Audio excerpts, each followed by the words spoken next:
Per nosaltres, fer país, diguéssim, és fer territori. Per això també intentem sempre treballar amb productors de quilòmetre zero i d'aquí una mica també la idea de poder donar veu en aquest santuari, ja que és el que està a més altitud de Catalunya. Vam decidir col·laborar en Fem País per donar visibilitat a lo que és el Santuari de la Mare de Déu del Mont. Consideràvem que era una manera de poder potenciar que la gent ens visités. La persona que vingui al Santuari del Mont li oferim una experiència única. En aquí podrà trobar una oferta gastronòmica tradicional, al nostre restaurant. També disposem de bar i d'hostatgeria. Tenim actualment 6 habitacions. Tenim un santuari on hi va estar durant una època el mossèn Cinto Verdaguer. A part tenim una terrassa amb unes vistes 360. Veiem des del golf de Roses fins al propi Canigó. I aquí el que es busca és tranquil·litat, desconnexió. Hem arribat aquí al Santuari del Mont.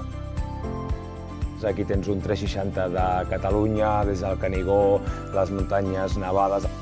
Ens han explicat que aquí el Jacint Verdaguer va passar llargues estades, escriure aquí al Canigó. Llavors, al final és una història molt inspiradora. Només a arribar ja ens han ensenyat que hi ha una habitació intacta de Jacint Verdaguer, inclús ens han dit que hi ha el llit on ell dormia. La millor manera de llevar-nos ha estat trobar esmorzar amb productes acabats de fer, brioixeria que fan ells, al final embotits i pa de molt bona qualitat, de quilòmetre zero. La veritat, molt complet, amb producte molt bo i de qualitat. Hem gaudit d'un dinar molt especial. Hem tingut productes casolans, cuina catalana tota la vida i molt ben cuinat.